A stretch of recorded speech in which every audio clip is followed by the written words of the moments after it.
Time ஆயிடுச்சு, ஓடிவா ஓடிவா. ஏய், நான்லாம் ரெடியா தான் இருக்கேன். நீ என்ன ஆளை காணோம், இவ்வளவு நேரம் கழிச்சு வந்திருக்கிற? டைம் ஆயிடுச்சாண்ணா, 7:25 ஆயிடுச்சா பாரு.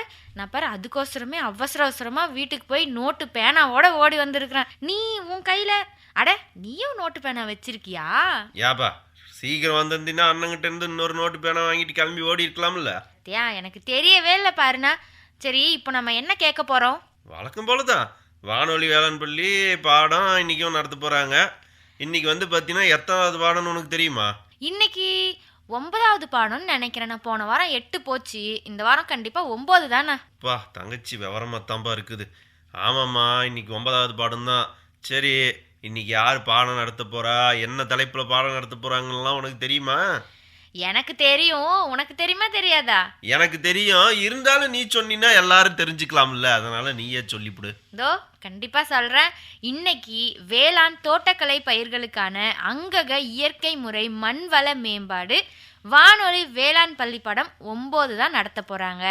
எதை பத்தினா கால்நடைகளுக்கு முதலுதவி மற்றும் மூலிகை மருத்துவம் குறித்து நாமக்கல் வேளாண் அறிவியல் நிலையத்தின் உதவி பேராசிரியர் டாக்டர் என் முத்துசாமி அவர்கள் தான் பாடம் எடுக்க போறாங்க.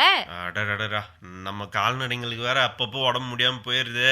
அதுங்களுக்கு என்ன பண்றது ஏது பண்றதுன்னு மருத்துவர்களை கூப்பிடுறதுக்குள்ள நமக்கு பதட்டம் ஆயிருது. பார்த்துக்க, இன்னைக்கு இந்த பாடத்தை கேட்டோம்னா எப்படியும் நமக்கு எப்படிலாம் மூலிகை மருத்துவம் அப்புறம் முதல் உதவியெல்லாம் பண்ணலாம் தெரிஞ்சுப்படும். சரி பாபா, சீக்கிரம் போய் ஐயா நடத்துகிற பாடத்தை அருமையாக உட்காந்து கேட்டு வந்துடுவோம். கண்டிப்பாண்ணா, நம்ம டாக்டரை கூப்பிட்றதுக்கு முன்னாடி என்ன பண்ணணும்னு தெரிஞ்சுக்கலாம்ல, அதுக்கு தான் நான் நோட்டு பேனாவோட வந்துட்டேன். வா போலாம். போலாம் போலாம் போலாம், போ போ போ.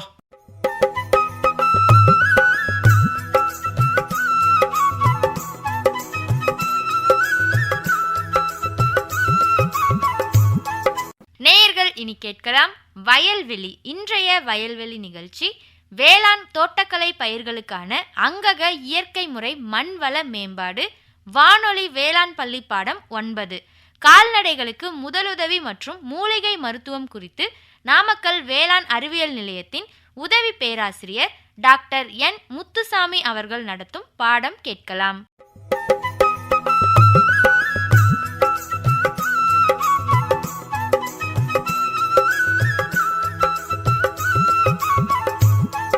அனைவருக்கும் வணக்கம். அதாவது நவீன கால்நடை மருத்துவ முறைகளில் அதிக அளவு வளர்ந்திருந்தாலும் இன்றைக்கும் கிராமப்புறங்களில் மக்கள் முதலுதவி மூலிகை மருத்துவம், அதாவது மூலிகை மருத்துவத்தை முதலுதவியாக பண்ணுறதுல நிறைய ஈடுபாட்டோடு இருக்கிறாங்க.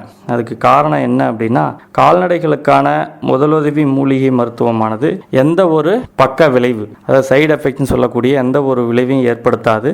அது இல்லாமல் செலவு குறைவு தான். அதே மாதிரி இந்த மூலிகை மருத்துவத்தை அடிக்கடி நம்ம கால்நடைகளுக்கு நம்ம பயன்படுத்தலாம். ஸோ இதனால் எந்த ஒரு பக்க விளைவுகளும் ஏற்படாது. இதற்காக தமிழ்நாடு கால்நடை மருத்துவ அறிவியல் பல்கலைக்கழகம் மரபுசார் மூலிகை வழி கால்நடை மருத்துவத்திற்கு முன்னோடியாக விளங்கி மரபுசார் மூலிகை வழி கால்நடை மருத்துவத்தின் மூலம் கால்நடைகளுக்கு மடிநோய், கழிச்சல், வயிறு உப்புசம் மற்றும் பல நோய்கள் நீக்கப்படுகின்றன. ஸோ இப்போ முதல் முறையாக கறவை மாடுகளில் அதிகமாக இந்த மடிநோய்ங்கிறது அதிகமாக காணப்படுகிறது. ஸோ இந்த மடிநோய் எல்லா காலங்களிலுமே இப்போது மழை காலங்களில் அதிகமாக இருந்தாலும் ஈவன் எல்லா காலங்களிலுமே இந்த மடிநோயினுடைய தாக்கம் அதிகமாக இருக்கிறது.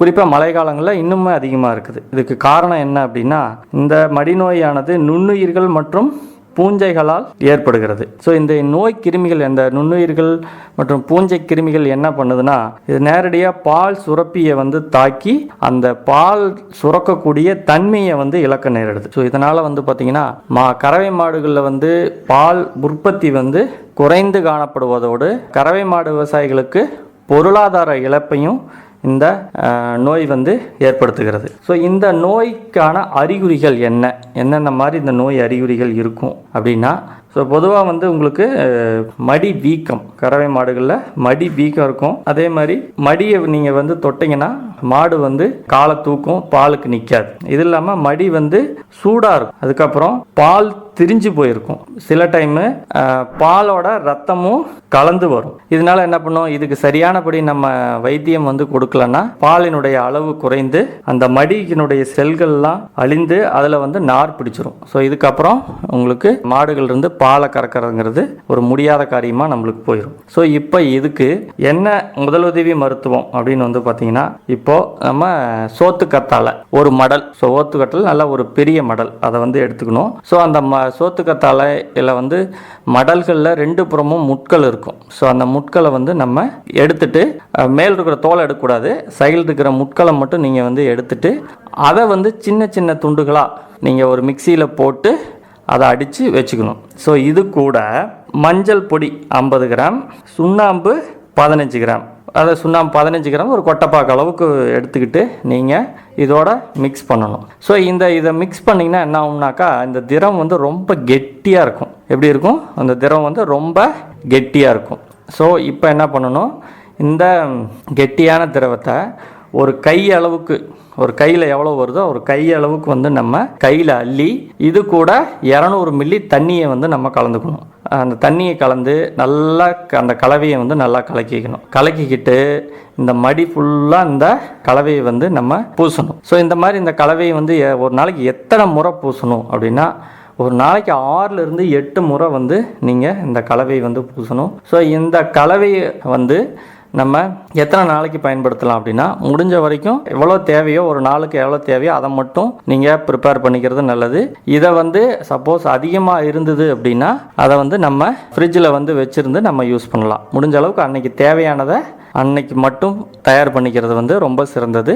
அப்படி தயார் பண்ணிவிட்டு மீதி இருந்ததுன்னா ஃப்ரிட்ஜில் வச்சுட்டு திரும்ப நீங்கள் வந்து யூஸ் பண்ணிக்கலாம். ஸோ இந்த முதலுதவி மூலிகை இது வந்து ஒரு முதலுதவி தான். ஸோ முத நாள் இதை வந்து செய்கிறீங்க, முத நாள் செஞ்ச உடனே உங்களுக்கு வந்து மடியில் வந்து ஒரு மாற்றம் இருக்கிறது, அந்த மடி வீக்கம் வந்து குறைய ஆரம்பிக்குது அப்படின்னா நீங்கள் அடுத்த நாளும் இதே முறைகளை நீங்கள் வந்து பயன்படுத்தலாம். இல்லை மடி வீக்கம் வந்து குறையல, 2வது நாள் முத நாள் போட்டோம் 2வது நாள் போட்டும் இந்த வந்து குறையல அப்படின்னா நீங்கள் உடனடியாக நீங்கள் மருத்துவர் அணுகிறது வந்து நல்லது. இது வந்து ஒரு முதலுதவி தான். ஸோ இதில் வந்து சரி ஆகலைன்னா நீங்கள் மருத்துவர் அணுகி அதுக்கு உண்டான சிகிச்சை முறைகளை எடுத்துக்கலாம். இதற்கு அடுத்தபடியாக நம்ம வந்து பார்த்தீங்கன்னா, இப்போ கறவை மாடுகளில் இந்த கழிச்சல், அதாவது கழிச்சல் அப்படிங்கிறது பொதுவாக வந்து இருக்கும். ஸோ இந்த கழிச்சலை வந்து எப்படி வந்து நம்ம மூலிகை மருத்துவம் மூலியமாக நம்ம வந்து சரி பண்ண முடியும் அப்படின்னு பார்த்தோன்னா, ஸோ இதில் வந்து 2 மருந்து கலவை வந்து நம்ம பண்ணணும். ஸோ அதில் முதல் மருந்து கலவை சொல்கிறேன். ஸோ இதுக்கு ஒரு பாத்திரம் எடுத்துக்கிட்டு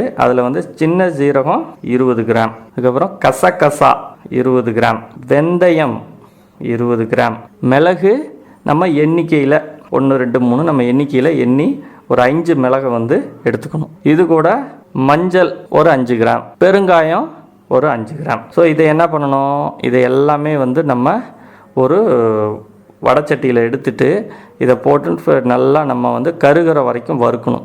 ஸோ நல்லா கருகுனதுக்கப்புறம், நல்லா கருகி வறுத்ததுக்கப்புறம் இதை வந்து இடிக்கணும். நம்ம ஆட்டு உரலோ இல்லை அம்மிகளோ போட்டு நல்லா இடிக்கணும். இடித்து நம்ம எடுத்துக்கணும். இதுக்கப்புறம் இது வந்து கலவை 1, இதை இடித்து இதை வந்து ஒரு பாத்திரத்தில் தனியாக வச்சிடணும். இதுக்கப்புறம் இன்னொரு பாத்திரம் எடுத்துக்கணும். ஸோ அதில் வந்து பூண்டு 6 பல், வெங்காயம் 10 பல், புளி வந்து ஒரு 200 கிராம், கருப்பட்டி ஒரு 1/4 கிலோ அளவுக்கு இதை வந்து நம்ம இந்த 2 கலவை, அதாவது நான் ஏற்கனவே சொன்ன அந்த சின்ன ஜீரகம் கசகசா இதெல்லாம் வறுத்து அரைச்சி வச்சுருக்கோம் இல்லையா, அதுவும் அதுக்கப்புறம் 2வது கலவை, அதாவது இந்த வெங்காயம் பூண்டு புளி கருப்பட்டி இதை வச்சுருக்கோம் இல்லையா, இது 2ஐயும் சேர்த்து நல்லா ஒரு கலவை மாதிரி நம்ம வந்து பண்ணிக்கணும். எல்லாம் மிக்சியில் போட்டு கூட நம்ம அடிச்சுக்கலாம். ஸோ இதை வந்து கலவை மாதிரி பண்ணிவிட்டு இதை வந்து ஒரு சின்ன சின்ன உருண்டை, அதாவது சின்ன சின்ன உருண்டையாக நம்ம பண்ணிவிட்டு இந்த சின்ன உருண்டையை எடுத்து நம்ம என்ன பண்ணணும், ஒரு தட்டு எடுத்துக்கணும். தட்டில் வந்து நம்ம கல்லுப்பை ஃபுல்லாக பரப்பி வச்சுட்டு இந்த உருண்டையை வந்து அந்த கல்லுப்பு மேலே இப்படி நம்ம உருட்டணுன்னா அந்த கல்லுப்பெல்லாம் அந்த உருண்டையில் ஒட்டிக்கும். இதுக்கப்புறம் என்ன பண்ணணும், இதை எடுத்து மாட்டோட நாக்கில் அந்த சொரசொரப்பான பகுதி இருக்கு இல்லையா, அந்த சொரசொரப்பான பகுதியில் இந்த உருண்டையை வச்சு நல்லா நீங்கள் வந்து தேய்ச்சி விட்றணும். ஸோ இந்த மாதிரி தேய்ச்சி விடும்போது என்னன்னா, உங்களுக்கு மாடு வந்து சீக்கிரமாகவே இந்த மருந்தை வந்து உட்கொள்ளும். ஸோ இதுக்கப்புறமா வந்து பார்த்திங்கன்னா வயிறு உப்புசம். ஸோ வயிறு உப்புசங்கிறது பொதுவாக கால்நடைகளில் அதிகமாக வரக்கூடியது. ஸோ இது வந்து எதனால் வருது அப்படின்னா, ஸோ பொதுவாக நம்ம வந்து எப்பயும் கொடுக்கக்கூடிய தீவனத்தை விட வழக்கத்துக்கு மாறாக ஏதாவது புது தீவனங்கள் கொடுத்தாலோ, இல்லை நம்ம அதிகமான மாவு சத்து உள்ள பொருட்களை வந்து நம்ம கால்நடைகளுக்கு கொடுத்தோம்னா ஸோ இந்த வயிறு உப்புசங்கிறது வரும். ஸோ பொதுவாக வந்து வீட்டில் விசேஷம் இல்லை ஏதாவது ஒரு ஹோட்டல் வேஸ்ட்டு இந்த மாதிரி எடுத்துகிட்டு வந்து போடுறவங்க ஸோ அந்த நாட்களில் கொஞ்சம் அதிகமாக போட்டுட்டாங்க அப்படின்னா இந்த வயிறு உப்புசங்கிறது வரும்.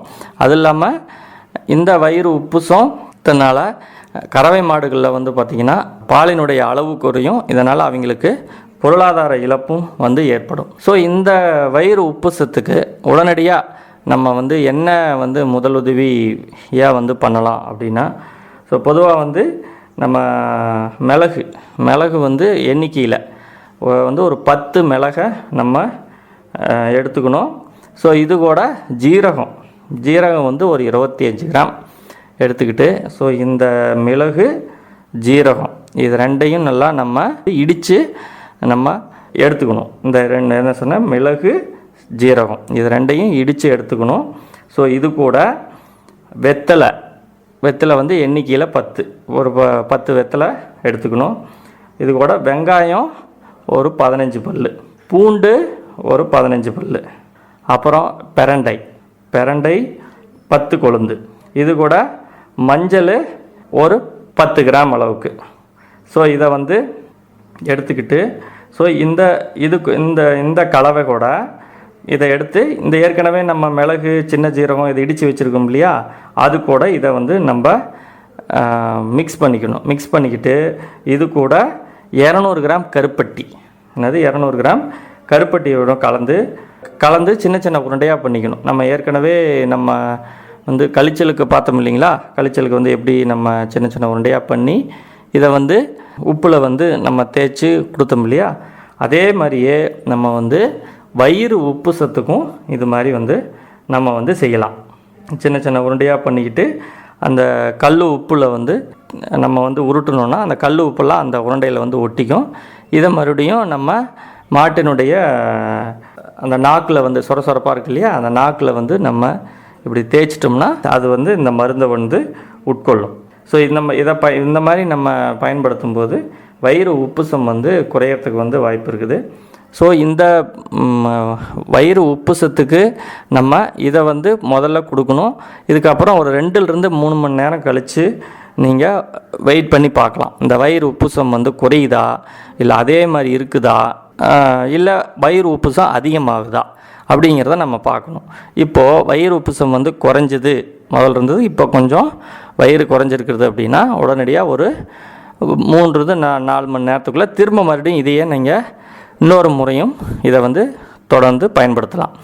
இல்லை இதை வந்து வயிறு வந்து உப்புசம் அதே மாதிரியே இருக்குது, எந்த ஒரு மாற்றமும் இல்லை வயிறு உப்புசம் முதல்ல இருந்ததை விட அதிகமாகவே இருக்குது அப்படிங்கிற மாதிரி இருந்தது அப்படின்னா உடனடியாக நீங்கள் வந்து கால்நடை மருத்துவரை வந்து அணுகி அதுக்கு உண்டான தக்க சிகிச்சை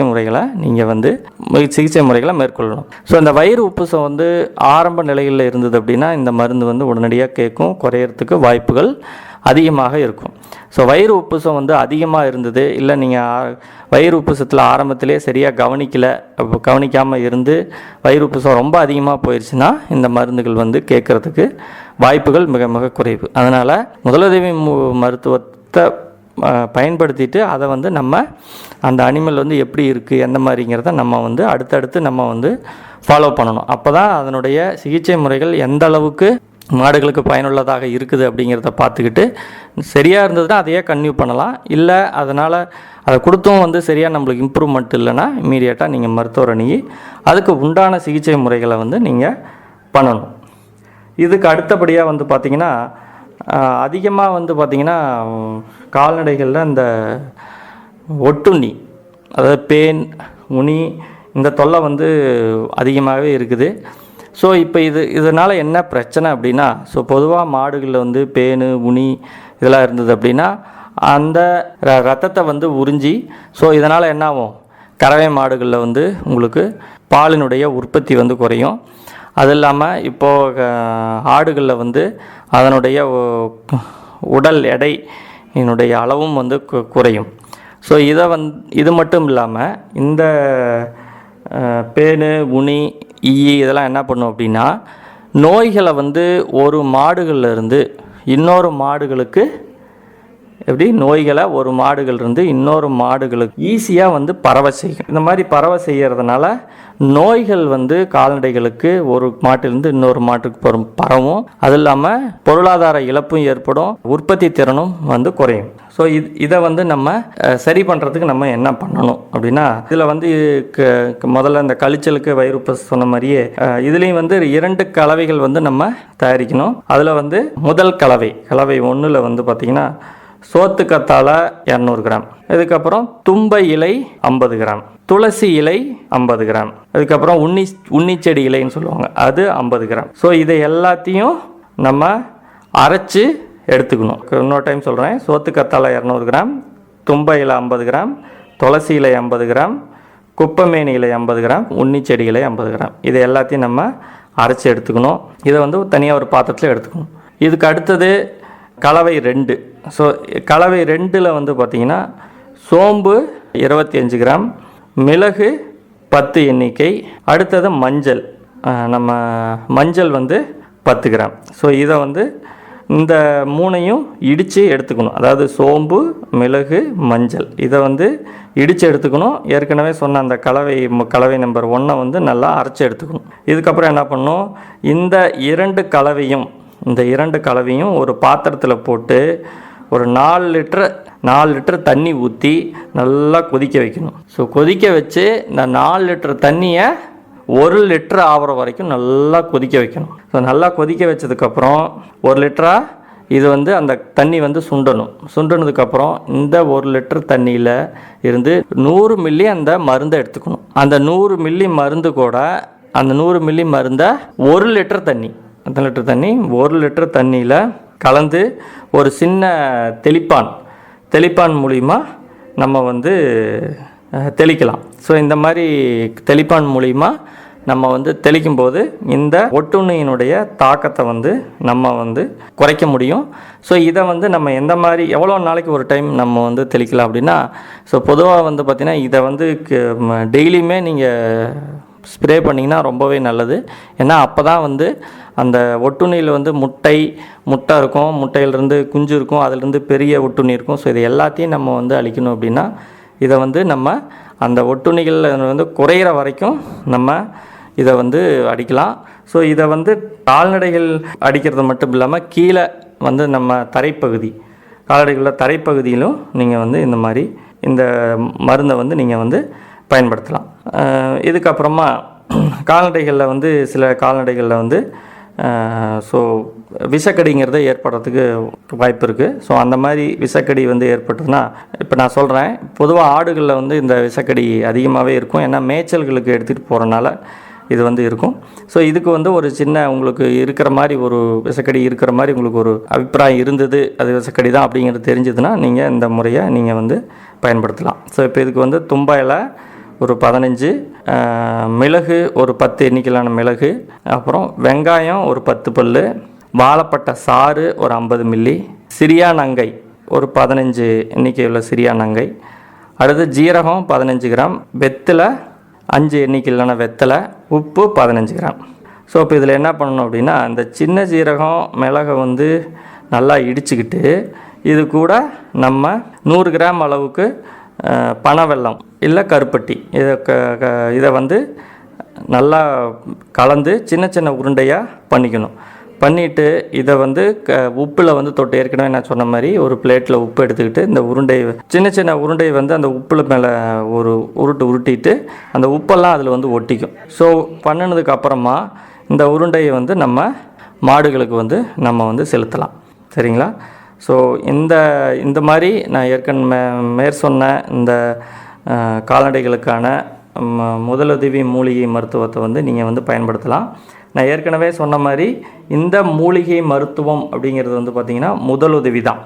ஸோ இதை பண்ணினதுக்கப்புறம் ஒரு நாள் நீங்கள் வெயிட் பண்ணி பார்க்கலாம் இந்த மாதிரி இருக்குதுன்ட்டு. ஸோ இந்த முதலுதவி மூலிகைத்துக்கு மாடு வந்து கேட்குது அப்படின்னா இதை கன்டினியூ பண்ணுங்கள். அப்படி இல்லைன்னா நீங்கள் உடனடியாக கால்நடை மருத்துவரை வந்து அணுகி அதுக்கு உண்டான தக்க சிகிச்சை முறைகளை நீங்கள் வந்து மேற்கொள்ளணும். அப்போ தான் வந்து நம்ம வந்து அந்த கால்நடைகளை பொருளாதார இழப்பிலிருந்து நம்ம பாதுகாக்க முடியும். நன்றி, வணக்கம். இப்போ வந்து வெயில் காலத்தில் முக்கியமாக என்ன சார் பிரச்சனை வரும் கோழி வளர்ப்பில்? அதை எப்படி சார் அது கண்ட்ரோல் பண்ணுறதுன்னு கொஞ்சம் சொன்னீங்கன்னா எனக்கு ரொம்ப யூஸ்ஃபுல்லாக இருக்கும் சார். நல்ல கொஷின் வந்து கேட்டிங்க. ஸோ வெயில் காலங்களில் வந்து பார்த்திங்கன்னா கோழிகளில் வந்து பார்த்திங்கன்னா அம்மை நோய் தாக்குதல் வந்து இருக்கும். ஸோ இந்த அம்மை நோய் தாக்குதலுக்கு வந்து நம்ம வந்து அதுவும் நம்ம கால்நடைகளில் வந்து அதிகமாகவே இந்த அம்மை நோய் தாக்குதலுங்கிறது வரும். அம்மை நோய் தாக்குதலுக்கு வந்து முதலுதவி மருத்துவம் என்ன இருக்குது அப்படின்னா, ஸோ நம்ம வந்து ஒரு 10 கோழிக்கு வந்து நான் சொல்கிறேன். ஸோ இதில் வந்து உள் செலுத்துதல், கோழிகளுக்கு வந்து வாய் வழியாக செலுத்தக்கூடிய மருந்து 10 கோழிக்கு தேவையானதுன்னா சின்ன ஜீரகம் ஒரு 10 கிராம், அடுத்தது மஞ்சள் ஒரு 5 கிராம், மிளகு 5 எண்ணிக்கையிலான மிளகு, பூண்டு 5 பல், வேப்பிலை 10 வேப்பிலை. ஸோ இது எல்லாமே அரைச்சி நம்ம வந்து வாய் வழியாக சின்ன சின்ன உருண்டையாக பண்ணி கொடுக்கலாம். இதுக்கப்புறம் வெளிப்பூச்சு, அதாவது இப்போ வந்து அம்மை நோயில் வந்து வெளியே வந்து உங்களுக்கு புண்ணு இருக்கும். ஸோ அந்த வெளிப்பூச்சிகளுக்கான மருந்து இதுக்கு வந்து பார்த்திங்கன்னா துளசி இலை ஒரு 50 கிராம், வேப்பிலை 50 கிராம், மஞ்சத்தூள் 10 கிராம், சூடம் 50 கிராம், சின்ன ஜீரகம் 20 கிராம். ஸோ இது எல்லாமே நம்ம அரைச்சி ஒரு சின்ன இதில் ஒரு பாத்திரத்தில் எடுத்துக்கிட்டு பேஸ்ட் மாதிரி பண்ணிக்கிட்டு அந்த எங்கெங்கே வந்து இந்த அம்மை இது இருக்கோ அந்த இடங்கள்லாம் வந்து நீங்கள் இதை வந்து நீங்கள் பூசலாம். சரிங்களா? ஓகே, நன்றிங்க. அதே மாதிரிங்க சார், இப்போ நான் மாடுமே 5-6 மாடு வச்சுருக்கேங்க சார். போன வருஷம்லாம் பார்த்திங்கன்னா எங்கள் மாட்டுக்கு வந்து நிறைய அம்மை வந்துச்சு. அதுக்கும் எனக்கு தெரியல என்ன பண்ணுறது. நாங்கள் டாக்டருக்கு கூப்பிட்டு ஊசி தாங்க சார் போட்டோம். அதுக்கும் இப்போ நீங்கள் சொன்னீங்களே கோழிக்கு அதே பயன்படுத்தலாமாங்க சார்? அப்புறம் இன்னொன்றுங்க சார், மடி வீக்க நோயின்னு சொல்கிறாங்க சார். அதுக்கும் இந்த மூலிகை மருத்துவம் வந்து ரொம்ப பயனுள்ளதாக இருக்குமாங்க சார்? 100% நம்ம கட்டுப்படுத்த முடியுமாங்க சார்? ஸோ நல்ல கேள்வி. ஸோ பொதுவாக வந்து இந்த மடிநோய்ங்கிறது 100% கட்டுப்படுத்த முடியாது. ஸோ இது வந்து நம்ம ஒரு முதலுதவி தான். ஆரம்பத்தில் நாள் வந்து வந்த உடனே நம்ம உடனடியாக நம்ம மருத்துவரை தேடுறதுங்கிறது அப்படியே நம்ம சொன்னாலும் மருத்துவர் வர்றதுக்கு நேரமாகலாம், இல்லை மருத்துவரை அணுகிறது கொஞ்சம் உங்களுக்கு சிரமமாக இருக்கலாம். ஸோ அந்த மாதிரி டைமில் ஒரு முதலுதவி தான். ஸோ நாள் நீங்கள் செய்கிறீங்க, வந்தோடனே பார்த்தோன்னே செய்கிறீங்க. ஸோ ஒரு டாக்டர் வரத்துக்கு முன்னாடி இதை வந்து நீங்கள் ஒரு முதலுதவியாக பண்ணினீங்கன்னா அந்த நோயினுடைய அளவு அதிகமாக ஆகிறதும் இல்லாமல் அதை குறையிறதுக்கு வந்து அதிகமாக போகாது. ஸோ அப்போ வந்து மருத்துவர் வந்து நீங்கள் ஈஸியாக மருந்து போடும்போதும் அந்த மருந்து வந்து கேட்குறதுக்கு வந்து வாய்ப்பு இருக்குதுங்க. ஸோ கம்பல்சரி இந்த மூலிகை மருத்துவத்தை வச்சு பண்ண முடியுமா அப்படிங்கிறது முடியாது. இதில் ஒரு முதலுதவி தான். ஸோ நாள் பயன்படுத்துகிறீங்க, நல்லா உங்களுக்கு வந்து பயன் இருந்ததுன்னா 2வது நாள் இதை கன்டினியூ பண்ணலாம். இல்லை அது அதே மாதிரியே இருக்குது, உங்களுக்கு வந்து எந்த ஒரு மாற்றமும் இல்லை அப்படின்னா உடனடியாக நீங்கள் மருத்துவர் அணுகிறது தான் நல்லது. ஸோ இன்னொன்று வந்து சொன்னீங்க இந்த மாடுகளுக்கு அம்மை நோய். நல்ல கேள்வி.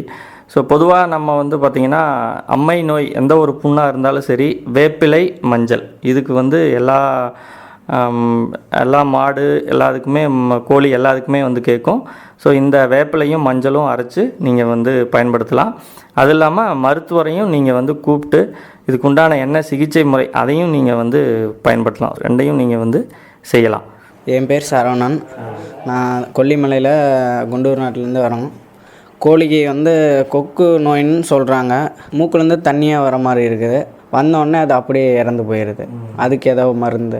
பொதுவாக அந்த மூக்கு ஒழுகுறதுனா சளின்னு சொல்லுவாங்க. ஸோ இப்போ அதுக்கு வந்து பார்த்திங்கன்னா குப்பைமேனி தழை இருக்குங்களா? ஸோ இதில் வந்து மிளகு மஞ்சத்தூள் இதையெல்லாம் வந்து அரைச்சி நல்லா நீங்கள் வந்து வேக வச்சுட்டு நீங்கள் வந்து இந்த தண்ணியை வந்து நீங்கள் வந்து கொடுக்கும்போது உங்களுக்கு வந்து குறையிறதுக்கு வாய்ப்பு இருக்குது. ஸோ இது கூட வந்து நீங்கள் மஞ்சள், சின்ன வெங்காயம், பூண்டு இதெல்லாமே வந்து நீங்கள் கொடுக்கக்கூடிய தீவனத்தோடு நீங்கள் மிக்ஸ் பண்ணி கொடுத்தீங்கன்னா இதனுடைய நோயினுடைய தாக்கம் வந்து குறையிறதுக்கு வந்து வாய்ப்பு வந்து அதிகமாகவே இருக்குது. ஸோ இது வந்து குறைசான்னு சொல்லக்கூடிய நோய்ங்க. ஸோ இந்த நோய்களுக்கு வந்து பார்த்திங்கன்னா தடுப்பூசிகள் வந்து இருக்குது. ஸோ இந்த தடுப்பூசிகளை வந்து நீங்கள் கம்பல்சரி நீங்கள் வந்து போட்டுக்கிறது நல்லது.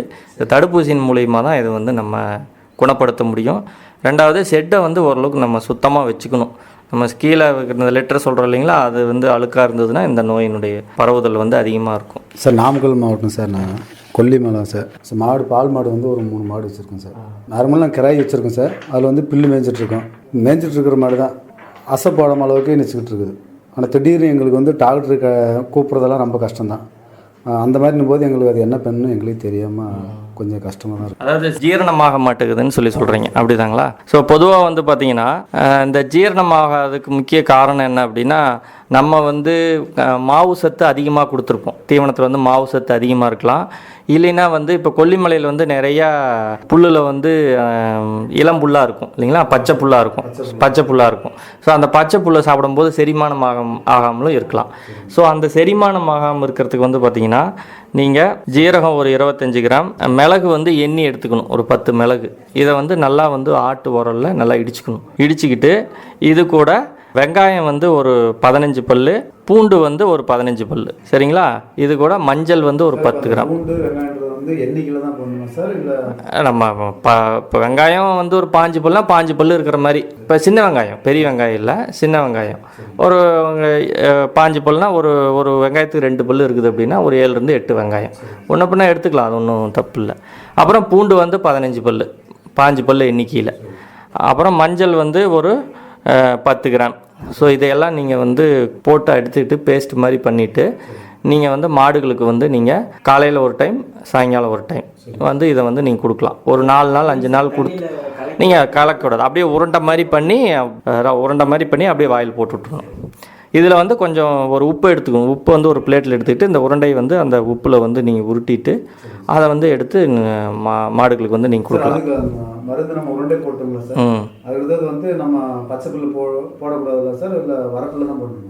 இல்லை, உங்களுக்கு வந்து வரப்புல் பச்சை புல்லாக கொடுத்தோம்னா அந்த மாதிரி பிரச்சனை வரும். எவ்வளோ நேரம் கழிச்சு நம்ம ஒரு நேரம் நைட், இப்போ நீங்கள் பகலில் மேய்க்கிறீங்க அப்படின்னா நைட்டு வந்து கொஞ்சம் காஞ்ச புல் போடுறது வந்து நல்லது. ரொம்ப வயிற்றோட்டம் போகுது, ரொம்ப ஒரு மாதிரி வயிற்றோட்டமாக இருக்குது அப்படின்னா ஒரு 2 நாளைக்கு மேய்ச்சல் கொண்டு போகிறத கொஞ்சம் நிறுத்திட்டு கொஞ்சம் நீங்கள் வைக்கோல் இந்த மாதிரி போட்டுட்டு அதுக்கப்புறம் இது சரியானதுக்கப்புறம் திரும்ப நீங்கள் வந்து மேய்ச்சலுக்கு ஓட்டி போகலாம். ஏன்னா மேய்ச்சலில் வந்து புல்லு மட்டும் காரணம் கிடையாது, அந்த புல்லில் வந்து நிறைய நுண்ணுயிர் கிருமிகள் வந்து இருக்கும். ஸோ அந்த கிருமிகளை சாப்பிடும்போது மாடுகளுக்கு வந்து இந்த மாதிரி பிரச்சனைகள் இருக்கும். இது வந்து வயிறுக்கு பார்த்தீங்கன்னா உங்களுக்கு அந்த வயிறு பொறுமலாகவே இருக்கும். இப்போ நம்ம சாப்பிட்டோம்னா வயிறு பொறுமல் அப்படின்னு சொல்கிறீங்களா, ரொம்ப வயிறு உப்புசமாகவும் இருக்காது, பசிக்கவும் பசிக்காது, அது மாதிரி பொறுமலாக இருக்கும். ஸோ அந்த டைமில் நீங்கள் இதை வந்து பயன்படுத்தலாம். இதை பொதுவாக நீங்கள் கால்நடைகளில் வந்து இந்த சினை பிடிக்காத தன்மை சினை பிடிக்காத ஒரு பெரிய பிரச்சனையாக இருக்கும். ஸோ அதெல்லாம் என்ன பண்ணுங்கன்னா, கண்ணு போட்ட உடனே 3 மாதத்துக்கு 1 லிட்டர் பாலுக்கு 400 கிராம் அளவுக்கு அடர் தீவனம் வந்து கொடுக்கணும். ஸோ இந்த அடர் தீவனங்கள் வந்து கொடுத்துட்டிங்கன்னா மாடு வந்து கண்ணு போட்டு 3 மாதத்துக்குள்ளேயே பருவத்துக்கு வந்துடும். ஸோ 3 மாதத்துக்குள்ளேயே பருவத்துக்கு வந்ததுன்னா அது சினை பிடிக்கும் தன்மை வந்து அதிகமாக இருக்கும். 3 மாதத்துக்கு மேலே நீங்கள் பருவத்துக்கு வருதுன்னு வச்சுக்கோங்களேன், ஸோ சினை பிடிக்கும் தன்மை வந்து அது குறைவு தான். ஸோ அதுக்கு 3 மாதத்துக்குள்ள பருவத்துக்கு வரணும் என்ன பண்ணணும், மாடுக்கு வந்து நிறைய தீவனங்கள் வந்து கொடுக்கணும். ஸோ நிறைய தீவனங்கள்னால் அந்த 1 லிட்டர் பாலுக்கு 400 கிராம் அளவுக்கு நீங்கள் தீவனங்கள் கொடுத்தீங்கன்னா அந்த 3 மாதத்துலேயே உங்களுக்கு வந்து பருவத்துக்கு வந்துடும். உங்களுக்கு வந்து வருஷத்துக்கு ஒரு கண், பொதுவாக கறவை மாடுகளில் வந்து வருஷத்துக்கு ஒரு கண் எடுக்கணும். அப்போ தான் அந்த மாட்டிலேருந்து நம்மளுக்கு வந்து வருமானம் வருதுன்னு அர்த்தம். ஸோ வருஷத்துலேருந்து ஒரு கண் எடுக்கணுன்னா என்ன, 3 மாதத்தில் கண்ணு போட்டு 3 மாதத்தில் மாடு சினையாகும். ஸோ அதுக்கு என்ன பண்ணணும், 1 லிட்டர் பாலுக்கு 400 கிராம் அளவுக்கு நம்ம தீவனங்கள் வந்து கொடுக்கணும். சில நேரங்களில் கண்ணு போட்ட மாடு நீங்கள் தீவனங்கள் கம்மியாக கொடுத்தாலும் பால் கறக்கும் இல்லைங்களா. அப்போ என்ன பண்ணுவோம், நம்ம வந்து தீவனங்கள் கொடுக்காம சரி தான் மாடு தான் பால் கறக்குதே அப்படின்னு சொல்லி விட்டுருவோம். அந்த மாதிரி பண்ணணும்னா என்ன பண்ணுவோம், உடம்புல இருக்கிற சத்தை எல்லாம் என்ன பண்ணும், மாடு உருக்கி அது வந்து உங்களுக்கு பாலாக கொடுக்கும். எவ்வளோ நாளைக்கு கொடுக்கும், சத்து இருக்கிற வரைக்கும். ஸோ அந்த 2 மாதம் வரைக்கும் உங்களுக்கு இருக்கும். 2 மாதத்துக்கு அப்புறம் மாடு ஃபுல்லாக ரொம்ப இழைச்சி போயிடும். திரும்ப அந்த இழைச்ச மாட்டை தேத்துறதுங்கிறது ரொம்ப கஷ்டம் சரிங்களா, ரொம்ப சேனை பிடிக்கிறது. அப்போ என்ன பண்ணுவோம், நம்ம கொடுக்கக்கூடிய தீவனம் வந்து மாட்டினுடைய அந்த பாலுக்கும் அந்த உடம்பு ஏறதுக்கு தான் சரியாக இருக்கும். அந்த சினை பிடிக்கும் தன்மை வந்து குறைஞ்சும். அதுக்கப்புறம் என்ன பண்ணினாலும் அந்த மாடு வந்து சினையாகும். ஸோ அதனால் கண்ணு போட்டோன்னே 3 மாதத்துக்கு 1 லிட்டர் பாலுக்கு 400 கிராம் அளவுக்கு அடர் தீவனம் வந்து கண்டிப்பாக கொடுக்கணும் சரிங்களா. இதனால் வந்து பால் உற்பத்தியும் அதிகமாக இருக்கும், டெஸ்ட்டும் வரும், ப்ளஸ் வந்து உங்களுக்கு மாடு சினை பிடிக்கும் தன்மையும் வந்து உங்களுக்கு அதிகமாக இருக்கும் சரிங்களா. ஓகே சார், நாட்டுக்கோழி வந்து நாங்கள் வளர்த்துறோம் சார். ஒரு 10 கோழி வளர்த்துறோம். குஞ்சு வந்து ஒரு 20 குஞ்சு இருக்கும். அதை வந்து தனியாக கூண்டு இல்லை, என்கிட்ட கூண்டு கிடையாது, தனியாக ஒரு மாடன்னு சொல்லுவாங்க, அது ஹில்ஸில் அப்படி தான் சொல்லுவாங்க. அந்த மாதிரி பழக அடித்து இருந்ததுதான் சார். அந்த மாதிரி தான் அடைச்சி வச்சுருக்குறோம். ஏன்னா அது குஞ்சு தனியாக பிரிக்கணும்னு சொல்கிறாங்க, அது எங்களுக்கு தெரியல. கோழி தனியாக பிரிக்கணும்னு சொல்கிறாங்க. நாங்கள்லாம் ஒட்டுக்க தான் விட்டு அடைச்சிருவோம். அதனால் வந்து அந்த குஞ்சு கொஞ்சம் ஒரு தரமாக வரதுக்குள்ளவே இறை ஜீரணமாகாமையும் நடக்க முடியாமையும் அது இறந்து போயிருக்குது. இப்போ கிட்டத்தட்ட ஒரு 15 குஞ்சு போயிடுச்சு. 5 குஞ்சு தான் மீதி இருக்குது. அதுக்கு ஏதாவது எங்களுக்கு பண்ணணும். இப்போ இறை போடுறோம் சார், அதிகமாக எடுத்துக்க மாட்டேங்குது, குஞ்சில் தெரியாது. அதுக்கு தேவையான இறை எங்களுக்கு கொடுக்க தெரியல. அதனால் அது ஜீரணம் ஆகாமல் கூட அது இறந்து போயிடலாம்ன்றது எங்களுக்கு ஒரு பயங்கள் ஏற்பட்டுது. ஸோ என்னென்ன தீவனங்கள் கொடுக்குறீங்க சார்? நாங்கள் ஹில்ஸில் பொறுத்தளவுக்கு வந்து நம்ம கேவுருன்னு சொல்லுவாங்க, அது ஆரியது கேவுருன்னு சொல்லுவோம், அதை தான் நாங்கள் கொடுப்போம் காலையில். அடுத்தது தவிடு குழச்சி வைப்போம். அரிசி கொஞ்சம் குருணை ஆக்கிவிட்டு அதை பயன்படுத்துவோம். பொதுவாக நீங்கள் சொன்னதுலேருந்து தெரியுது, என்ன தெரியுதுன்னா நீங்கள் புரதசத்து வந்து குறைவாக கொடுக்குறீங்க. இப்போ எப்படி நம்ம சாப்பாடு சாப்பிடும்போது பருப்பும் சேர்ந்து சாப்பிட்றோம் இல்லைங்களா, இப்போ நீங்கள் சொன்னதில் எல்லாமே வந்து மாவு சத்து தான் இருக்குது. ஸோ புரதசத்து வந்து குறைவாக இருக்குது. ஸோ அந்த புரதசத்துக்கு வந்து நீங்கள் பண்ணணும் அப்படின்னா இது கூட வந்து சோயா புண்ணாக்கு வந்து நீங்கள் இது கூட வந்து நம்ம கலந்து கொடுக்கணும். ஸோ புரதசத்து குறைபாடுனால தான் உங்களுக்கு வந்து இந்த பிரச்சனைகள் வந்து இருக்குது. ஸோ பொதுவாக உங்களுக்கு சோயா புண்ணாக்குங்கிறது எல்லா இடங்களையும் கிடைக்கிறது இல்லை. ஸோ கடலை புண்ணாக்கு கிடைக்கும். பட் கடலை புண்ணாக்கில் வந்து நம்ம கசப்புத்தன்மை இல்லாத கடலை புண்ணாக்கு, அதை வந்து ஏதாவது ஒரு புண்ணாக்கு வகைகளை இது கூட சேர்ந்து கொடுத்தீங்கன்னா கண்டிப்பாக நீங்கள் வந்து ஒரு நல்ல வளர்ச்சி வந்து அடையலாம். பட் புண்ணாக்கை வந்து நம்ம உடச்சி கொடுக்குறதுங்கிறது ரொம்ப சேலஞ்சான ஒர்க்கு. ஸோ அதனால் என்ன பண்ணால் நிறைய அந்த பருப்பு வேஸ்ட்டெல்லாம் கிடைக்கும். இந்த பாசி பயிர் வேஸ்ட்டு, இந்த மாதிரி பருப்பு வேஸ்ட்டெல்லாம் இருக்கும். ஸோ நீங்கள் கொடுக்கக்கூடிய குரண தீவனங்களோட இந்த பாசி பயிர், பருப்பு வேஸ்ட்டு, இந்த கொண்டக்கடலை வேஸ்ட்டு, அதெல்லாம் நிறைய அங்கே கடைகளில் கிடைக்கும். ஸோ அதையும் வந்து இது கூட நீங்கள் இதை மாவு சத்து, அதாவது நீங்கள் கூடிய ஆரியம் இது வந்து 2 பங்குன்னா இதை வந்து 1 பங்கு, அது 2 கிலோன்னா இது 1 கிலோ கலந்து நீங்கள் கொடுத்தீங்கன்னா கண்டிப்பாக நீங்கள் கொடுக்குற தீவனமெல்லாம் கரெக்டு தான். ஆனால் புரத சத்து கொடுக்கணும். ஸோ புரத சத்து இல்லாதனால கோழி வளர்ச்சி இருக்குது. இதை வந்து கொடுங்க, கண்டிப்பாக உங்களுக்கு வந்து நல்ல வளர்ச்சி வந்து கிடைக்கும். சார் அந்த நாட்டுக்கோழி வந்து சார் அது வந்து குறைஞ்சபட்சம் ஒரு 20 முட்டைக்கு விடுங்க சார். இந்த 20 முட்டை அடை பிரச்சனையில் எங்களுக்கு இந்த கொஞ்சம் தன்மை குறையுதுன்றதான் எங்களுக்கு ஒரு தெளிவான இது இருக்குது. அடை வைக்கிறோம், அதில் வந்து அந்த கூலிங்கில் கூட அந்த மாதிரி குறைஞ்ச தன்மையில் அந்த பொரிச்சு அந்த மாதிரியால் ஏற்படுமோன்றது எங்களுக்கு ஒரு நாங்களாக இருக்குமா அப்படி ஒரு நம்பிக்கை. கரெக்டு தான். ஸோ 20 முட்டை வைக்கிறீங்கன்னா எத்தனை குஞ்சு பொரிக்கும்? ஸோ 20 முட்டைன்னும் போது ஒரு 4 முட்டை தான் சார் அது ஃபெயிலியர் ஆகும், மீதி எல்லாமே பொரிச்சிடும். அந்த ஒரு 15 குஞ்சு 16 குஞ்சு பொரிக்கணும் போது அந்த 16 குஞ்சை ஒழுங்காக வளர்த்துற தன்மை இல்லை அந்த கோழிக்கு அப்படின்றது நாங்கள் நினைக்கிறோம். ஆனால் அதில் என்ன குறைபாடுன்னு தெரியல. அந்த முட்டையோட பக்குவம் வந்து கூலிங் கம்மியாக இருக்குது, ஹீட்டு வேணுமா அப்படின்றது எங்களுக்கு தெரியல. இல்லை, இப்போ 16 குஞ்சு பொரிச்சிருதுல்ல, பொரிச்சதுக்கப்புறம் அது சரியாக வளர்த்துறது இல்லைங்கிறது எதை வச்சு சொல்கிறீங்க? வளர்த்துறது இல்லைன்னா அது அந்த குஞ்சு தான் அதை இறை சாப்பிடாம அந்த தன்மைகள் குறைஞ்சு நடக்க முடியாமல் சுயநலம் இல்லாமலாம் அப்படியே இறந்து போயிடுச்சு. ஸோ அது கரெக்டு தான். நீங்கள் திரும்ப அதை சுற்றி அதுக்கெல்லாம் வருது. இந்த புரதசத்து குறைபாட்டினால தான் இந்த பிரச்சனை வருது. ஸோ 20 முட்டை வச்சு 16 குஞ்சு பொரிக்கிறதுங்கிறது ஒரு நல்லது தான். கிட்டத்தட்ட உங்களுக்கு 80% ஆச்சபிலிட்டி வருது, நல்ல விஷயம்தான். அது ஓகே, அது ஒன்றும் பிரச்சனை இல்லை. உங்களுக்கு அந்த புரதசத்தோடு சேர்த்து கலந்து கொடுத்தீங்கன்னா உங்களுக்கு இந்த பிரச்சனையிலேருந்து நீங்கள் வெளியே வரலாம். கோழியினுடைய வெயிட்டும் ஜாஸ்தியாகும். சரி, தீவனமெல்லாம் இங்கே கிடைக்குமா சார்? நம்ம வேளாண் தீவனம் வந்து தீவனம் வந்து கால்நடை மருத்துவக் கல்லூரியில் எங்கள் நாமக்கல்லில் வந்து பார்த்திங்கன்னா 5 கிலோ பை வந்து கொடுக்குறாங்க. 5 கிலோ பை வந்து இங்கே காலேஜ்லேயும் கொடுக்குறாங்க, அங்கே திருச்சி ரோட்டில் இருக்கக்கூடிய அந்த மருத்துவமனையிலையும் வந்து கொடுக்குறாங்க. ஸோ அதை வந்து நீங்கள் 5 கிலோ பையை வந்து நீங்கள் வாங்கிக்கலாம். அது வந்து சின்ன குஞ்சுகளுக்கும் கொடுக்குறாங்க, பெரிய வளர்கோழிகளுக்கும் தீவனங்கள் வந்து கொடுக்குறாங்க. அதை வந்து நீங்கள் வாங்கி போடலாம்.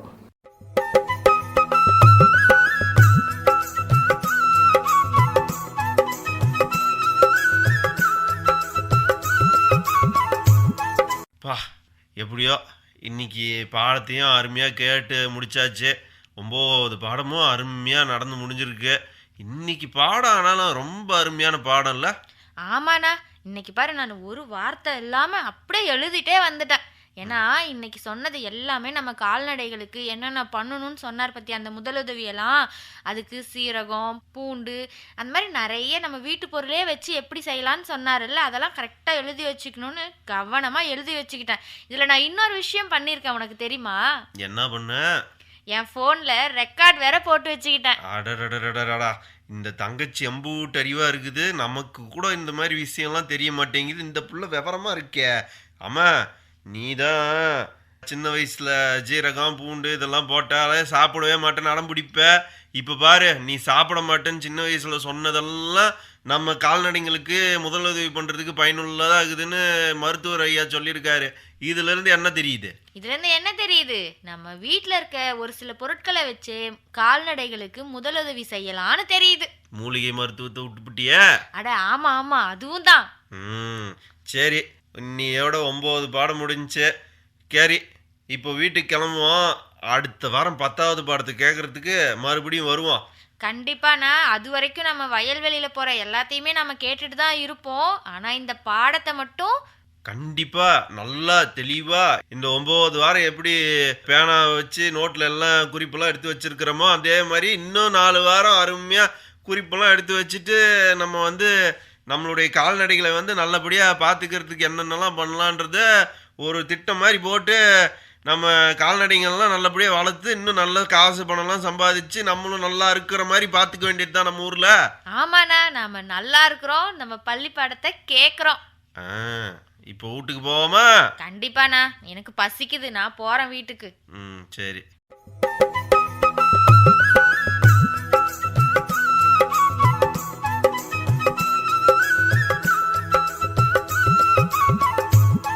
நேயர்களே, நிறைவு பெற்றது இன்றைய வயல்வெளி நிகழ்ச்சியில் வேளாண் தோட்டக்கலை பயிர்களுக்கான அங்கக இயற்கை முறை மண்வள மேம்பாடு, வானொலி வேளாண் பள்ளி பாடம் 9, கால்நடைகளுக்கு முதலுதவி மற்றும் மூலிகை மருத்துவம் குறித்து நாமக்கல் வேளாண் அறிவியல் நிலையத்தின் உதவி பேராசிரியர் டாக்டர் என் முத்துசாமி அவர்கள் நடத்திய பாடம் கேட்டீர்கள்.